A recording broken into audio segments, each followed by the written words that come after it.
어제 새벽 5시에 이루어진 거죠. 다음 주제는 먼저 영상으로 보겠습니다.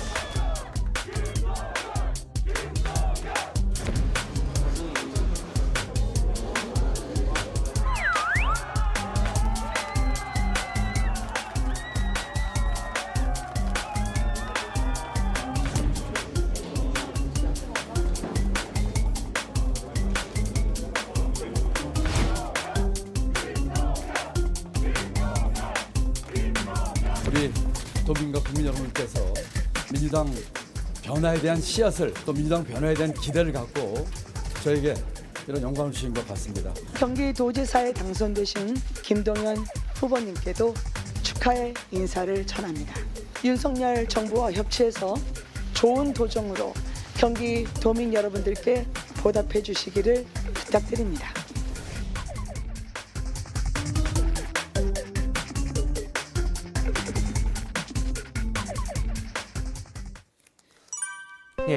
두 번째 주제는 새벽 5시 32분의 드라마로 정했습니다. 김동연 민주당 후보가 김은혜 후보와 접전 끝에 저희도 어제 오늘이군요. 오늘 새벽 2시까지 약 3만 5천 표의 표차로 김은혜 후보가 이기는 것까지 확인하고 방송을 이제 오늘도 해야 돼서 접긴 했는데 아침 5시 30분이 넘어서 역전이 됐고 결국은 김동연 후보가 이겼습니다. 이 신승의 의미 뭐라고 보십니까?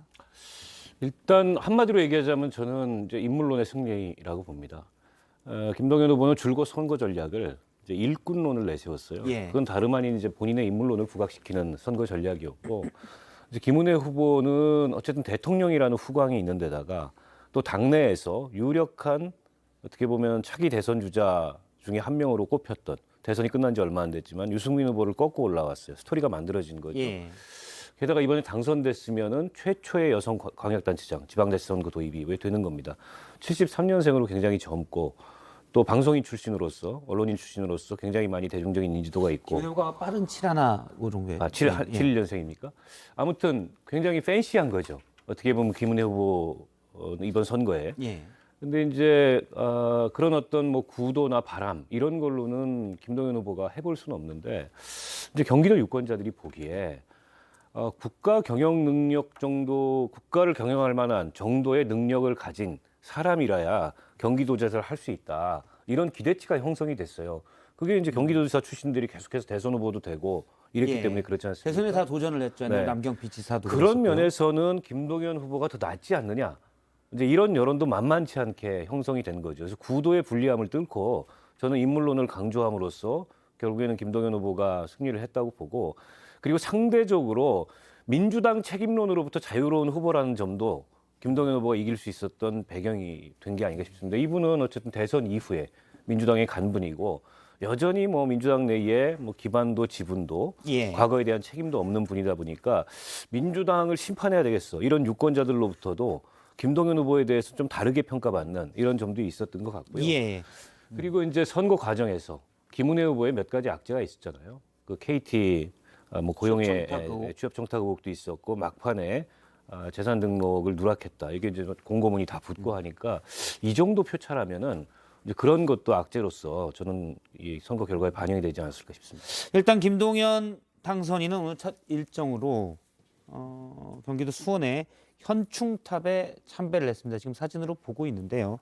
이 자리에는 21대 국회 후반기 국회의장 후보로 일단 민주당 의총에서 선출이 됐죠. 김진표 의원도 함께하는 모습이 있었습니다. 일단 뭐 바로 상당히 좀 일정을 좀 바쁘게 가고 민주당의 어떻게 보면 새로운 리더십으로 부각될 수도 있는 그런 모습을 보이고 있습니다. 윤석열 대통령이 이진복 정무수석을 통해서 당선인에게 그렇게 축하난을 보내기도 했습니다. 김동연 당선인은 일단 가장 큰 경기도에서 본인이 이겼기 때문에 민주당 일각에서 졌지만 잘 싸웠다, 뭐 선방했다 이런 얘기들이 나오는 것에 대해서 좀 경계를 했는데요. 그 얘기를 잠깐 들어보겠습니다. 이 드라마틱한 승리가 당에는 졌지만 잘 싸웠다, 선방했다, 그래 우리 괜찮았어 이렇게 해석이 될 수도 있고 저는 그건 틀린 생각이라고 생각합니다. 그런 잘못된 생각이라 합니다. 만약 그 생각을 한다면 정말 더 깊은 나락에 빠질 거예요. 어떻습니까? 경기도지사를 이제 4년간 맡게 되는데요. 다음 대선 주자로서도 그렇게 나올 수가 있습니까? 이미 대선 주자를 이번에 하셨잖아요, 보면. 했죠. 그때는 사실은 하지만 체급이 낮은 낮고 주자였고요. 정당을 안 끼고 했었던 상황이었고요. 이제는 민주당이라고 하는 정당을 거대 정당을 끼고 대선 주자로 뛰는 상황이고. 물론 이전에 새로운 물결이 있었지만 예. 사실은 정당으로서 규모가 작았으니까요. 그래서 아마 민주당 내에서는 정말 유력 대선 주자 가능성이 제일 높은 분이 아닌가 지금 이렇게 보여지네요. 근데 이제 공무원 관료 생활을 또 오래 해서 정치인들의 이런 뭐랄까요 DNA랑은 좀 다른 점도 있잖아요. 이런 건 어떻게 보십니까? 그런 것이 이번에 좀 장점으로 부각된 것 아닌가 싶습니다. 워낙 지난번 대선이 네거티브 홍수 속에서 치러졌었는데 상대적으로 그러한 부분에 있어서는 좀 맑아 보이거든요. 그런 것이 이제 그 인물론을 보강하는 신선함으로 작용되지 않았나, 뭐 이런 그 긍정적인 요인으로 보고 있고, 뭐 말씀하신 것처럼 민주당 입장에서는 새로운 씨앗이 하나 만들어진 것이죠. 그래서 이분이 잘 성장해서 다음번 대권 후보로까지 발돋움할 수 있을지, 또는 뭐 경기도지사를 한 번 더 하겠다고 하실지, 뭐 그건 모르겠습니다만 어쨌든지 간에 대권 후보로까지 성장할 수 있는 하나의 가능성 있는 인물이 탄생했다라는 측면에서 보면 저희 민주당에서는 굉장히 어려운 상황임에도 불구하고 좋은 씨앗 하나를 발굴해냈다라는 성과가 있는 것이고, 졌지만 잘 싸웠다라는 말은요, 해서는 안 되는 말입니다. 지난번 김대중 대통령과 이회창 씨가 서로 맞붙을 때 근소한 차이로 39만 표 정도 차이로 진 거 아니겠습니까? 97년 대선에. 예, 그렇습니다. 뭐 옛날 얘기해서 죄송합니다. 그러고 나서 그 후보가 그대로 다시 또 노무현 후보하고 붙어가지고 또 졌어요. 뭐 표 차이 별로는 안 났지만 한 표 차이로 지는 것이 사실 우리 지지자들 입장에 있어서는 더 원망스러운 거거든요. 제가 564표 차이로 떨어졌는데 예. 정말 죄송합니다. 더 죄송합니다. 그래서 정치를 하는 사람들, 정치인들 입장에서는 표 차이의 많고 적음을 떠나서 사실 석고되지 않은 모습으로 임하고 또 그런 모습으로 이번 지방선거를 준비를 했다라면 지금보다는 좀 나은 성적을 가져올 수 있지 않았을까라는 생각을 하면서 그 김동연 후보 말대로 이제 당선자 말대로 졌지만 잘 싸웠다라는 말은 해서는 안 되는 지금 듣고 표현입니다. 보니까 그렇네요. 이렇게 졌지만 잘 싸웠다. 날씨가 조금만 더 좋았더라면, 뭐가 좀 어땠더라면 우리가 이겼을 텐데라고 생각하면 반성이 없는 거고 그렇습니다. 나아가는 게 없는 거죠. 그렇습니다. 진 건 진 거죠. 그렇죠. 그렇게 해야 반성이 되고 나아갈 텐데 졌지만 잘 싸웠다면 우리 조금만 좋았으면 이겼을 텐데 이렇게 다음번에 뭐 또 져. 또 지죠. 네. 그래서 원래 1점 차이, 2점 차이로 공무원 시험 떨어진 친구들이 대부분 장수합니다. 대부분 그렇습니다. 그래서 마찬가지로 이제 민주당도 그런 걸 경계해야 되는데 이번에 대선 때 그 젖잘싸 프레임이 굉장히 오래 갔잖아요. 그러다 보니까 반성도 제대로 못하게 됐고 저는 이 근소한 차이가 사실은 오늘 아침에 김은혜 후보가 지는 걸 보고 나서 이 민심이 천심이라는 생각이 약간 소름 끼치게 들었던 것이 대선 과정에서도 이겼던 게 민주당을 심판해야 된다는 국민들의 여론이 있었지만 그렇다고 해서 국민의힘이 썩 마음에 드는 것은 아니다. 이거여가지고 근소하게 국민의힘에게 손을 들어주신 거라고 생각하거든요. 마찬가지로 12대 5라는 압도적인 구도 속에서도 경기도를 민주당에게 준 것은 그것도 아주 근소한 차이로 준 것은 야당의 역할을 하되 민주당이 좋아서 한 건 아니다라는 국민들의 어떤 천심이 반영된 거라고 보고 있어요. 그래서 저는 이 민주당도 그렇고 당연히 국민의힘도 마찬가지지만 이 1% 안쪽에 아주 근소한 차이에 대해서 정말 엄중하게 새겨야 된다고 생각합니다. 예, 김동연 당선자가 오늘 인터뷰에서 한 부분이 좀 눈에 띄는 대목이 있습니다. 이재명 의원과의 관계를 생각해 볼 수도 있는 답변이었는데요. 잠깐 그 얘기도 CBS의 김현정 뉴스쇼에서의 답변인데 잠깐 들어보겠습니다. 아, 이제 이재명 후보가 아니라 이재명 의원이 되시니까 그러시죠. 예. 같이 만나서 그럼 쇄신이나 이런 것에 대해서도 좀 의논을 해보실 생각이시겠죠, 물론. 예, 물론이죠. 뭐 우리 이재명 후보뿐만 아니라 다른 당내에서 많은 분들이 이런 개혁과 쇄신에 대해서 생각을 같이 하시는 분이 많은 걸 제가 알고 네. 있습니다. 예, 그냥 뭐 언론적인 얘기라고 들을 수도 있고 저희 같은 나쁜 기자가 볼 때는 저게 뭐가 있다. 이재명 후보뿐만 아니라 당내 많은 분들이 있으니 그럼 이제 원래는 이재명 후보와 손을 잡으면서 사실 경기도지사 나갈 때도 이재명 예전 캠프 분들이 많이 도움을 준 것으로 알고 있거든요. 그런데 이제 관계를 좀 소원해지는 거 아닌가, 마이웨이 아닌가 이런 느낌도 좀 있습니다. 그게 이제 앞으로 이 대선 주자로서 지금은 이제 굉장히 잠재적인 대선 주자인데 유력한 대선 주자로서 김동연 후보가 발돋움하려면 가장 부족한 게 당내 기반이에요. 근데 이게 이제 국회의원으로서 국회에 있다면 모르겠지만 경기도지사를 하면서 예. 즉 지방행정을 하면서 당내에 정치적 기반을 갖추기가 쉽지가 않습니다. 물론 본인이 인사권을 행사할 수 있는 경기도를 중심으로 일종의 지금 또 게다가 민주당의 이제 대량 실업이 발생했잖아요. 일종의 거기에 인재풀 역할을 예. 캠프 역할을 할 수 있도록 만들 수는 있어요. 그 이점은 분명히 있는데 경기도가 덩치가 크니까요. 그렇다 하더라도 종로의 당에 있던 어떤 뭐 주류적인 계파라든지 이런 질서하고는 동떨어져 있을 수밖에 없어요. 그래서 김동연 이제 지사가 앞으로 당내의 기반을 어떤 관계를 통해서 어떻게 만들어가는지 그 과정에서 이재명 의원과는 어떤 관계 형성을 하는지 이게 굉장히 흥미로운 대목인데요. 일각에서는 둘 다 당내 기반이 부족하고 또 성장 스토리가 비슷하잖아요. 흑수저.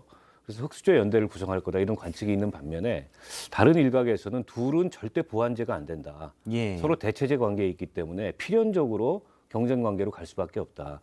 그렇다면 사실은 이재명 의원의 대척점에 서 있는 다른 계파하고 김동연 지사가 손을 잡을 수 있지 않겠냐 이런 관측도 있는데 실제 그 관계가 어떻게 전개될지는 뭐 앞으로 봐야 되겠죠. 당장에 지금 전당대회 예정이 돼 있는데 사실은 지금 김동연 지사 당선자가 이제는 좀 당내에서 발언권이 세졌어요. 왜냐하면 참패한 선거에서 그나마 경기를 건져서 다행이고 저 사람 잠재적인 대선 주자다. 이 발언권을 활용해서 예. 이 다가오는 이 당권 경쟁에 어떤 정당성, 경쟁하는 세력 간에 이걸 확보하려는 그런 접촉들이 상당히 있을 거란 말이에요. 근데 그때 어떻게 운신하는지 좀 봐야 되겠죠. 예.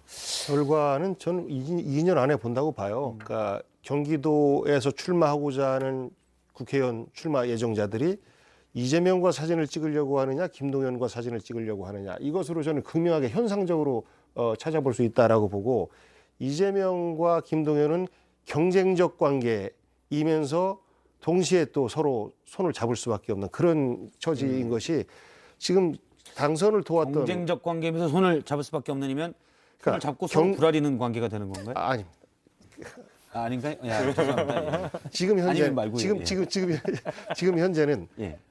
둘 다 중앙의 입지가 약하지만 똑같이 경기도를 대상으로 해서 정치적 입지를 가지고 있고 그 안에 그 김진표 의장 후보자 이분도 사실 수원에 있는 지역구를 가진 의원으로서 간 거지 않습니까? 예. 이분들의 도움 없이는 안 되는 거예요. 그래서 이분들과 손을 잡아야 되는 거는 공통점인데 또 반면에 대중적으로는 서로 내가 전임 도지사보다는 일을 더 잘해야지라고 하는 것은 본능적으로 나오는 겁니다. 그러면서 경기도민이 이재명보다 김동연이 더 일을 잘하네라고 한다면 다음번 대권 구도에서도 큰 변화가 일어날 수 있기 때문에 그 본질적인 경쟁 구도가 형성될 수밖에 없는 거예요. 전현직 경기지사가 되기 때문에 그렇습니다. 일로서 평가받는 기준이 단일된 기준이 있게 되겠군요. 알겠습니다. 저희가 국민의힘 김은혜 후보도 잠깐 보도록 하겠습니다. 앞서 저희가 인터뷰 모습을 봤는데 6시 반쯤에 김동연 후보가 이겼다. 승복 소감을 발표하면서 울먹울먹 거리기도 했습니다. 김은혜 의원이야말로 진짜 어떻게 보면 젖잘싸라고도 볼 수 있죠. 2년 초선 의원에서 지금 울먹거리는 모습이 지금 나오고 있는데요. 지금 경기도지사만 됐으면 다음 수순은 대선 이렇게도 볼 수 있는데 약간 본인으로서는 아쉽게도 생각할 수도 있는 국면입니다. 근데 이 상황 자체로 김은혜 의원은 정치적인 위상이 대단히 높아졌기 때문에 제가 볼 때는 여러 가지 가능성이 많이 열려 있다 이렇게 봐야 될 예. 것 같은데요. 뭐 경우에 따라서는 뭐 다음번 개각이 있을 때 대통령께서 적절한 뭐 장관이라든지 뭐 내각 일원으로 기용할 수도 있고, 그래서 제가 볼 때는 정말 짧은 시간 내에 많은 정치적인 경험이 있었고 또 본인의 정치적 자산을 정치적인, 얻은 거죠. 자산을 얻었고 정치적 위상도 매우 높아졌다. 전국적인 정치인이 되버렸죠. 그리고 앞으로 기대 가능성도 매우 커졌다. 그렇게 봐야 될 것 같습니다. 알겠습니다.